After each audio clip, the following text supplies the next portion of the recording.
दोस्तों नमस्कार।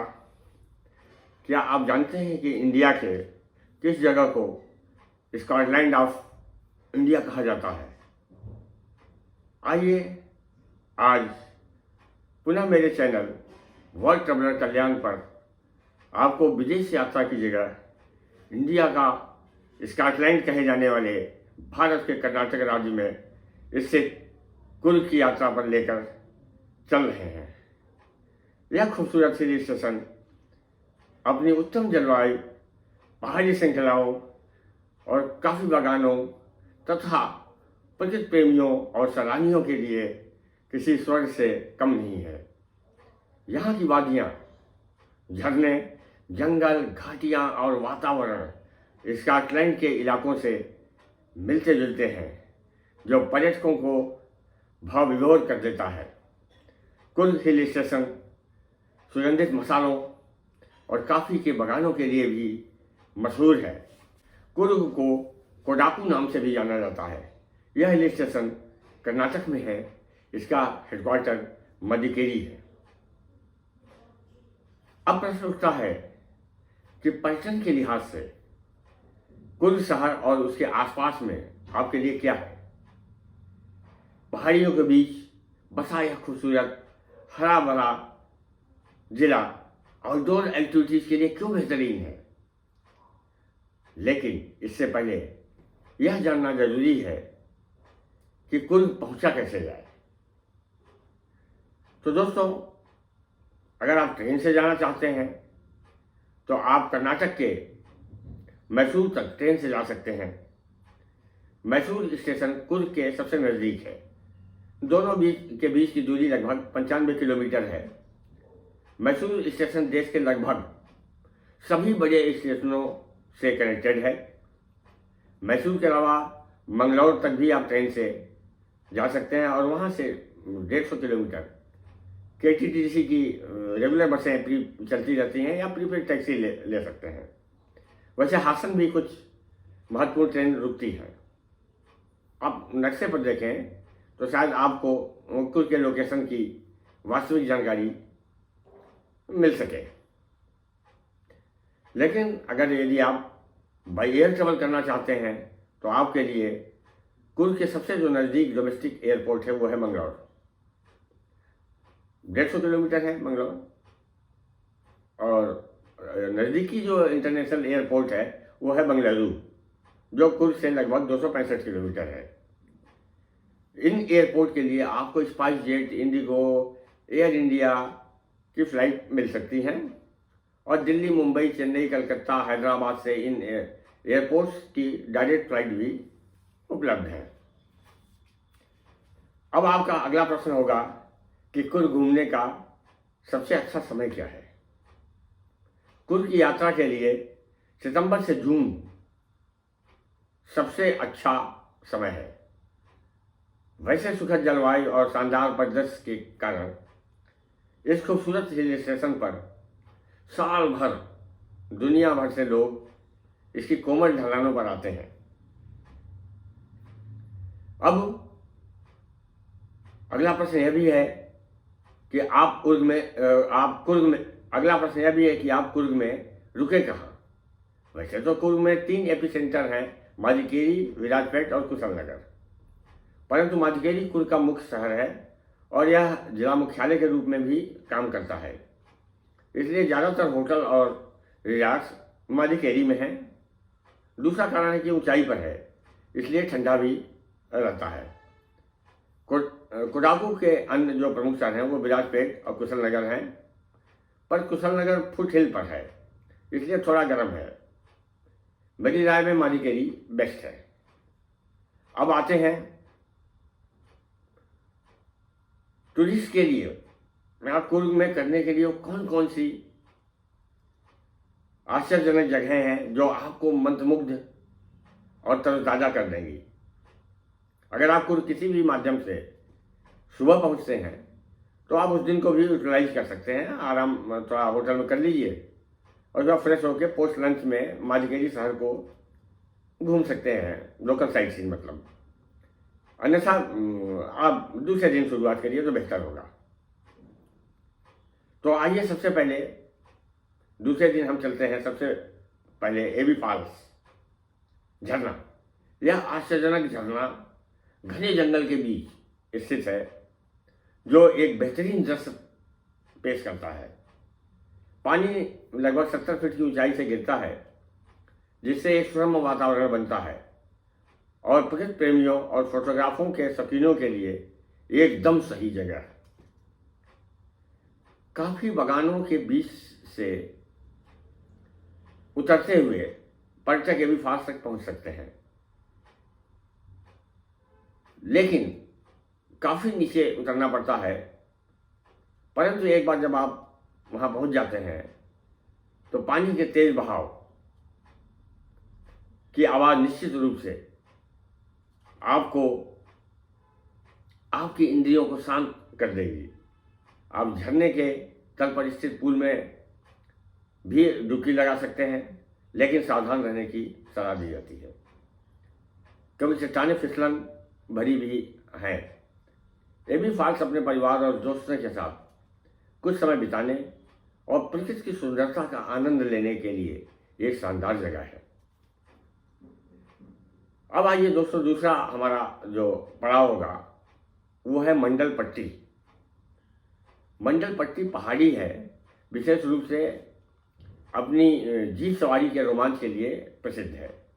यहाँ का वन विभाग सभी आगंतुकों को 4x4 जीप की सवारी का अनुभव लेने के लिए प्रोत्साहित करता है। वैसे प्रकृति की सुंदरता को देखने का यह अब तक का बेस्ट जगह है। आप मधुगिरी से मंडल पट्टी तक 20 किलोमीटर की जो कुल दूरी है उसमें से 17 किलोमीटर तो आप खुद ड्राइव करें या टैक्सी से जाएं, लेकिन जो अंतिम 3 किलोमीटर है पुष्पागिरी आरक्षित वन क्षेत्र है, इसलिए वन विभाग द्वारा अनुमति लेना जरूरी है। आपको वाहन मंडल पट्टी वन चौकी पर पार्क करना पड़ेगा। और चूंकि मंडल पट्टी का व्यवसायीकरण और आधुनिकीकरण अभी नहीं हुआ है, इसलिए यह शांत वातावरण चाहने वाले यात्रियों के लिए एक आदर्श स्थान प्रदान करता है। यहाँ वैसे आप रात में कैंपिंग भी करके एक नया अनुभव ले सकते हैं। बड़ा खूबसूरत जगह है, चारों तरफ का नज़ारा गजब का है। तो दोस्तों, इसके बाद हमारा अगला जो स्टॉप है वो है राजा जी टाम्ब, जो मधुगिरी शहर के अंदर है। अब चाहें तो लंच या हाई टी जैसा टाइम हो ले सकते हैं, क्योंकि जीप सवारी के बाद थकान और टेढ़े मेढ़े जो रास्ते हैं उस पर जीप के झटकों से शरीर में दर्द हो जाना बिल्कुल स्वाभाविक है। राजा जी टाम्ब जो है बेसिकली यहाँ राजा ब्रिजेंद्र और उनकी पत्नियों की कब्रें एक साथ हैं और बिल्कुल एक जैसी हैं। लिंगराजेंद्र की कब्र 1809 में और वीर राजेंद्र की 1821 में बनाई गई थी। इस्लामी शैली के केंद्रीय सोने का गुंबद और कोने में मीनार जैसे बुर्ज, प्रत्येक के शीर्ष पर बैल की छवियां हैं। खिड़कियों में नक्काशीदार पत्थर और सुंदर ढंग से घड़ी गई कांच की सलाखें लगी हुई हैं। तो टाउन देखने के बाद हम चल रहे हैं, हमारा जो अगला स्टॉप है ओमकारेश्वर मंदिर है। ओमकारेश्वर मंदिर भी गजब का है। यहाँ भगवान शिव को समर्पित एक प्राचीन यह मंदिर है और कर्नाटक के कुर्ग में जो मधुगिरी शहर है उसके बीच में स्थित है। मंदिर की खासियत यह है कि इसके निर्माण में गोथिक और इस्लामिक शैलियों का मिश्रण दिखता है। ओंकारेश्वर मंदिर का निर्माण 18वीं शताब्दी में राजा लिंगराजेंद्र द्वितीय ने करवाया था। इसके पीछे एक पौराणिक कथा भी है कि राजा ने ब्राह्मण हत्या के पाप से मुक्त होने के लिए इस मंदिर का निर्माण कराया था। जो कहानी है उसके अनुसार राजा ने अपनी राजनीतिक महत्वाकांक्षाओं को पूरा करने के लिए एक ब्राह्मण की हत्या कर दी। हालांकि इसका उन पर प्रतिकूल प्रभाव पड़ा। राजा को बुरे सपने आते थे और उनसे छुटकारा पाने के लिए उसने कुछ बुद्धिमान लोगों से सलाह ली। उनके कहे अनुसार राजा ने भगवान शिव के लिए एक मंदिर बनवाया। उन्होंने नवनिर्मित मंदिर में पवित्र शहर काशी से लाया गया एक शिवलिंग भी स्थापित किया। तो दोस्तों, हमारा माजी केरी शहर का पहले दिन का जो अंतिम स्टॉप है वह है राजा जी सीट। बड़ी खूबसूरत दृश्य है वहाँ। राजा जी की सीट माजीगेरी शहर के केंद्र में एक प्रमुख पर्यटन स्थल है। यह एक उद्यान है जहाँ माना जाता है कि कोडागु के राजाओं ने अपना सूर्यास्त आकाश के रंगों के प्राकृतिक परिवर्तन का आनंद लेते हुए बिताया था। यह उनका मनोरंजन स्थल भी था जहाँ वे अपनी रानियों के साथ समय बिताते थे। अब यह एक बड़े खुली हवा वाले बगीचे के रूप में है जहाँ से कुल की हरी भरी पहाड़ियाँ और घाटियाँ दिखाई देती है। चाहे आप अंतरिक्ष में घूमना चाहते हो या बैठकर नीचे लटकते बादलों के शानदार बदलते रंगों को देखना चाहते हो, यह एक खूबसूरत शाम का आनंद लेने के लिए बिल्कुल सही जगह है। दोस्तों, अब हमारा दूसरा दिन शुरू होता है। आज हम कुर्ग के बेस्ट टूरिस्ट अट्रैक्शंस पर निकलेंगे, इसलिए सुबह जल्दी ही हमने ब्रेकफास्ट लिया और क्योंकि बहुत हेक्टिक टूर है ये। आप ग्रुप में बस से जा सकते हैं जो सीजन में अमूमन उपलब्ध होता है, नहीं तो प्राइवेट टैक्सी भी ले सकते हैं जो 3 से 5 हज़ार के रेंज में मिल जाती हैं। तो सबसे पहले हम आपको आज दोबारा एलिफेंट शिविर लेकर जा रहे हैं। कुर्ग में अविस्मरणीय वन्य जीवन अनुभव चाहने वालों के लिए दोबारा हाथी शिविर की यात्रा अवश्य करनी चाहिए। कावेरी नदी के तट पर स्थित इस शिविर में कई हाथी रहते हैं और यह आगंतुकों को राजसी प्राणियों के करीब जाने का मौका प्रदान करता है। आप हाथियों की दैनिक दिनचर्या देख सकते हैं जिसमें खाना खिलाया जाता है और नहलाना शामिल है, और यहाँ तक कि हाथी की सवारी और हाथी को संवारने के सत्र जैसी गतिविधियों में भी भाग ले सकते हैं। यह अनुभव बड़ा ही मजेदार और आकर्षक है। हाथी की गतिविधियों के अलावा दोबारे हाथी शिविर कई प्रकार की सही गतिविधियां प्रदान करता है, जैसे रिवर राफ्टिंग, ट्रैकिंग और पक्षी देखना। वैसे वहां पहुंचने के लिए आपको स्टीमर लेना पड़ेगा जिसका टिकट है।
पर मैप को फॉलो करते चलिए। इसके बाद हम आपको बेहतरीन चिकली होल जो जलाशय है उसके कुछ दृश्य दिखाते हुए सीधे गोल्डन टेम्पल लेकर के जाएंगे। मधुकेरी और कुशल नगर के बीच चिकली होल जलाशय है जो इतना प्रसिद्ध नहीं है, लेकिन अगर कुछ दौरे पर आप आते हैं तो देखने लायक जगह है। यह कुशल नगर और मधुकेरी से लगभग 15 किलोमीटर दूर है। जलाशय कावेरी नदी की सहायक नदी पर यह बनाया गया है, लेकिन यह अपने आगंतुकों को कुछ न कुछ जरूर एक अच्छे पल प्रदान करता है। जो लोग भीड़ से दूर एकांत और गोपनीयता की तलाश में हैं, उनके लिए यह घूमने लायक जगह है। प्राकृतिक सुंदरता को अपने कैमरे में कैद करने के लिए बड़ी अच्छी जगह है ये। इसके बाद दोस्तों आप जाएंगे गोल्डन टेम्पल।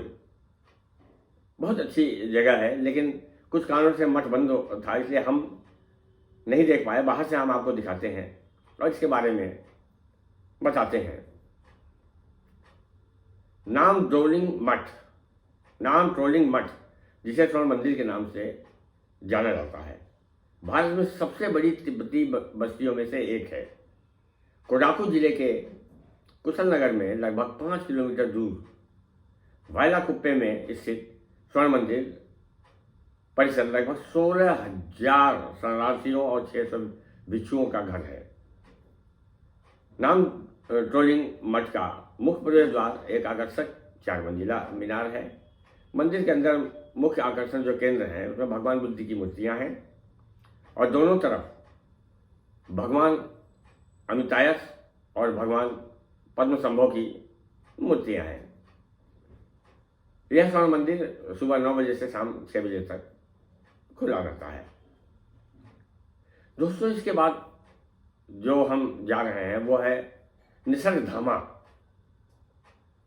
निसर्गधामा के से पहले हम लंच करेंगे। कुशलनगर में बहुत अच्छे रेस्टोरेंट हैं और थाली सिस्टम यहाँ ज़्यादा प्रचलित है, जो सस्ते भी हैं और लजीज भी हैं। तो आइए चलते हैं निसर्गधामा। आप देख रहे हैं कि ये मुख्य प्रवेश द्वार पर ही एंट्री टिकट घर है। निसर्गधामा एक लुभावनी और सुंदर द्वीप है, डेल्टा है एक तरह से, जो राजमार्ग से कुछ दूर पर कुशलनगर से 2 किलोमीटर और मदिकेरी से लगभग 30 किलोमीटर दूर है। यह शानदार द्वीप भारत में कर्नाटक के कोडागू जिले में कावेरी नदी पर निर्मित है और कुल 64 एकड़ क्षेत्र में फैला हुआ है।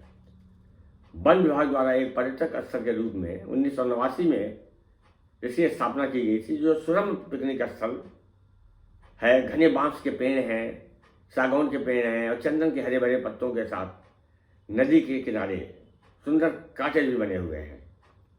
यह कहना किसी भी तरह से अतिशयोक्ति नहीं होगी कि निसर्गधाम वास्तव में सभी प्रकृति प्रेमियों के लिए पृथ्वी पर एक स्वर्ग है।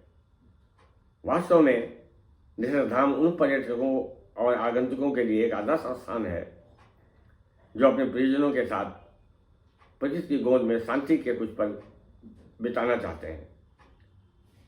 निसर्गधामा की प्राकृतिक सुंदरता इसे कुर्ग के सबसे खूबसूरत स्थानों में से एक बनाती है और यह न केवल कुर्ग के लोगों के लिए बल्कि पूरे देश के पर्यटकों और प्रकृति प्रेमियों के लिए एक प्रसिद्ध पिकनिक स्थल है। यहाँ के प्राचीन परिवेश में हिरण, खरगोश, मोर सहित असंख्य जानवर हैं मौजूद। तो दोस्तों, अब इसके बाद हमारा जो अंतिम स्टॉप है उसमें हरंगी डैम है। प्रकृति के सुरम्य वातावरण से निकलकर हम जा रहे हैं हरंगी डैम। हरंगी बांध जो है महत्वपूर्ण कावेरी नदी के हरंगी नदी नामक एक छोटे से नाले पर एक सुंदर शांत स्थान पर बिल्कुल स्थित है। हरंगी नदी पश्चिमी घाट की पुष्पगिरी पहाड़ियों से निकलती है। वह कुशलनगर की बस्ती के पास स्थित है, जो अपनी तिब्बती जातीयता के लिए प्रसिद्ध है। हरंगी बांध का निर्माण 1970 के दशक में शुरू हुआ था और इसे वर्ष 1982 में परिचालन के लिए खोला गया था। बांध की ऊंचाई 53 मीटर है और बांध की सीमा 845 मीटर तक फैली हुई है। यह एक बड़ा बांध है। बांध का जलाशय 420 वर्ग किलोमीटर क्षेत्र में फैला हुआ है। यह जल विद्युत और सिंचाई परियोजना है जिसे जल विद्युत उत्पादन के लिए बनाया गया था और उसका उपयोग आसपास के क्षेत्रों में सिंचाई के लिए भी किया जाता है। बांध का संचालन कर्नाटक सिंचाई विभाग द्वारा किया जाता है।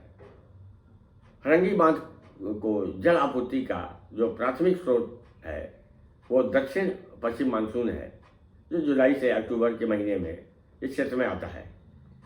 इस अवधि के दौरान जल स्तर बढ़ जाता है और पानी छोड़ा जाता है, जो बांध का दौरा करने का अच्छा समय है। दोस्तों, यह दिन अब यहीं पे आप समाप्त मानिए, लेकिन अगले दिन आपका रिलैक्स डे भी है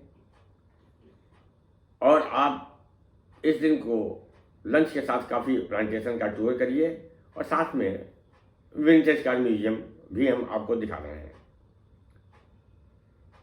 कुर्ग में करने के लिए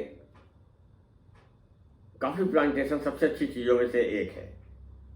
इसके काफ़ी बागानों का पता लगाना वास्तव में, वैसे कुर्ग देश का सबसे बड़ा काफ़ी उत्पादक जगह है। जब आप हरे भरे काफ़ी बागानों में से गुजरते हैं तो आप आसपास की पहाड़ियों को शानदार दृश्यों का भी आनंद ले सकते हैं और घाटियाँ, आप इन बागानों में पनपने वाले पक्षियों और तितलियों को भी देख सकते हैं। ताजी बनी कॉफ़ी की सुगंध भी निश्चित रूप से आपकी इंद्रियों को मंत्रमुग्ध कर देंगी। तो आइए अब अंतिम रूप से हम अंतिम स्टॉप विंटेज कार म्यूजियम देख लेते हैं। दोस्तों, यदि आप कारों से प्यार करते हैं तो आपको भारत के स्कॉटलैंड कहे जाने वाले कुर्ग में शहर से 15 मिनट की ड्राइव पर सिद्धपुर एक कॉफ़ी स्टेट है, जिसे मुबारक स्टेट कहा जाता है। वहाँ पे ही का विंटेज कार म्यूजियम उसके अंदर बना हुआ है। जगह जरूर अच्छी है, परंतु इसकी लोकेशन अजीबोगरीब है।